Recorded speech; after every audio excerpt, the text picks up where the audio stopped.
One of the favourite toys I had as a kid was a huge wooden castle that I got for Christmas one year. Now, this was quite a big thing. It was on a large wooden base, and it was a castle with, I think, 4 towers and a keep and a gatehouse.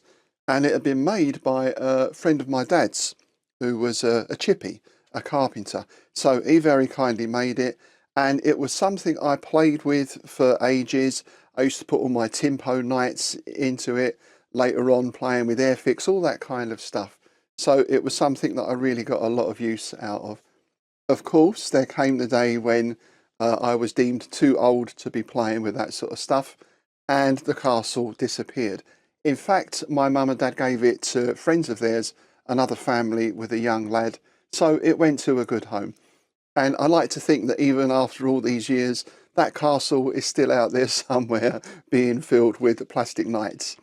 Anyway, the reason I'm telling you all this is because today on Dragon's Teeth, I'm going to be building a wooden fort.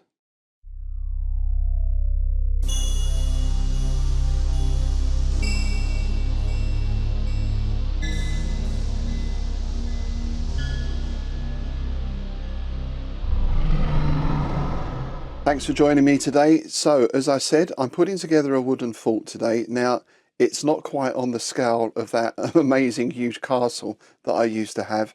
It's in 10mm scale. And the reason for this is those of you who are regulars to the channel may have been following our Banewars campaign.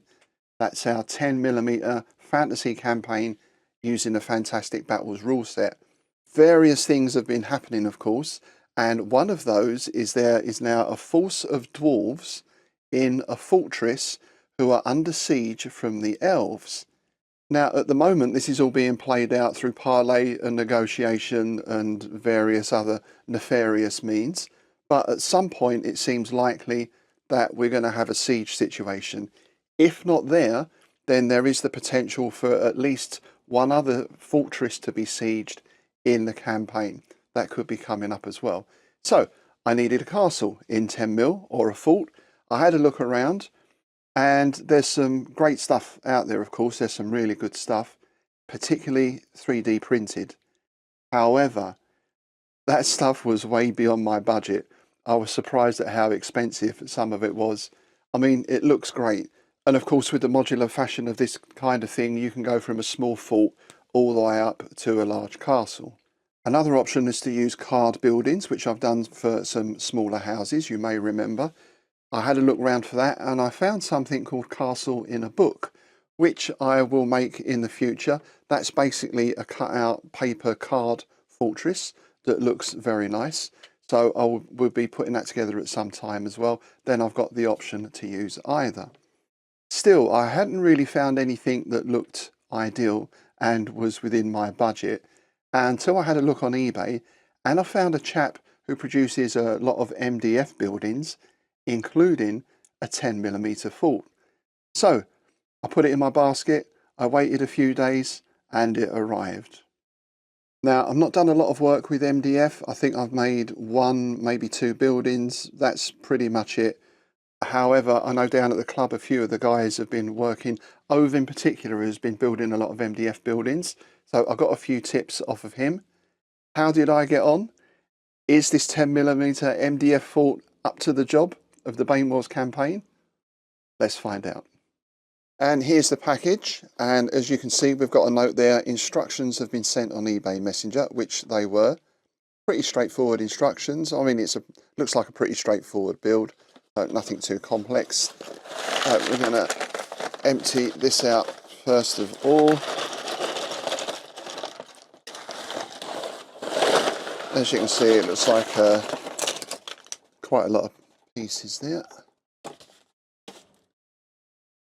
Okay, that's the lot.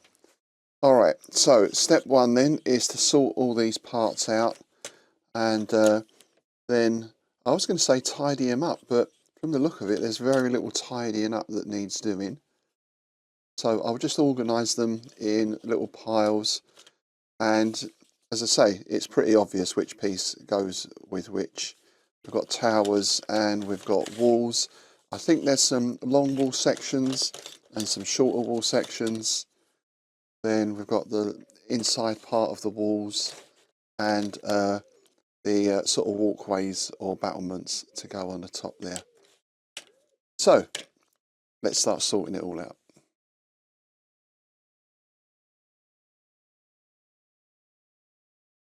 All right, that's everything sorted. So now I'm just going to start dry fitting and referring to the instructions and referring to the photos on eBay just to make sure I've got all the right bits in the right place.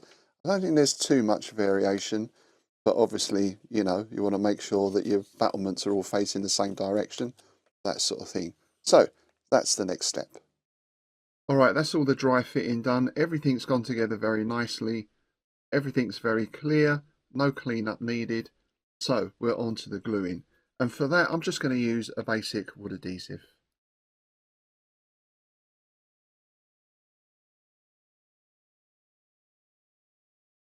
There we go then, that's everything glued together. It all fit together very easily, very simple construction, very straightforward.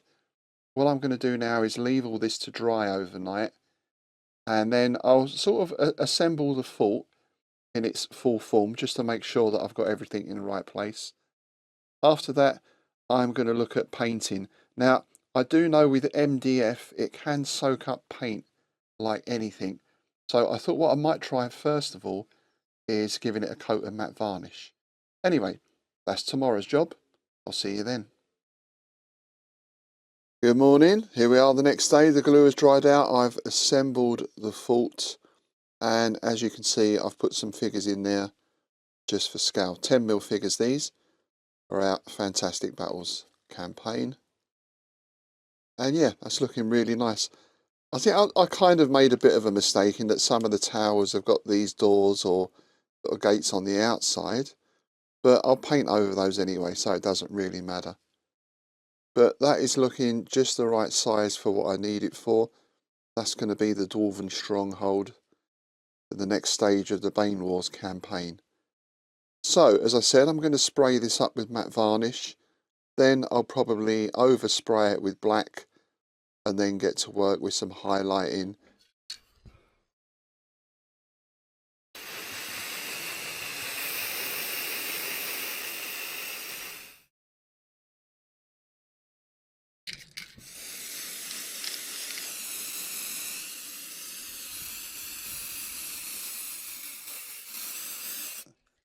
Yeah, spraying that matte varnish on first really seems to have helped with the paint, because I've had other MDF kits where you put your undercoat straight on and the wood really soaks it up.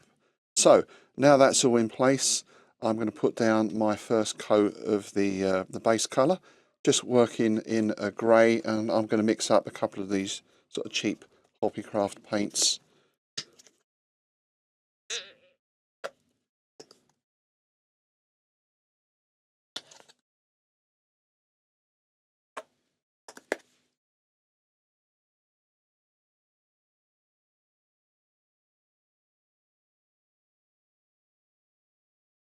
Now, I suppose one thing you can say with MDF is you don't really get a lot of surface detail as such. That's just the nature of the stuff.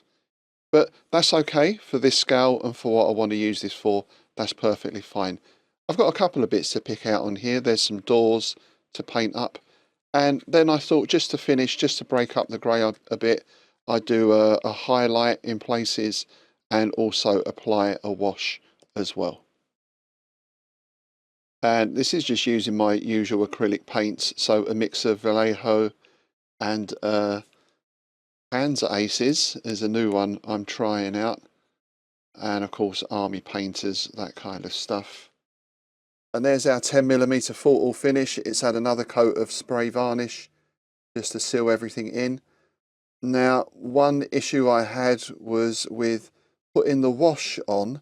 Where I used those cheap acrylics for the grey undercoat, the wash did sort of take that away in some places. However, given that this is supposed to be a really old, deserted, dingy fort, it does add to the effect a little bit, so I can live with that. One thing that I did do, because I made this quite quickly, was I did make a bit of a mistake on the layout.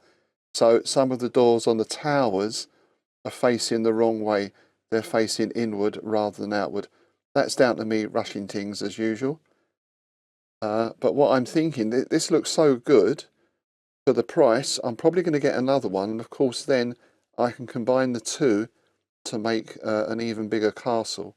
It gives me some more options for layout. But yeah, overall, I'm really happy with this. It really does the job, and it's, say, especially at that good price. See, there's some doors on the outside of the tower. Just pretend they're not there.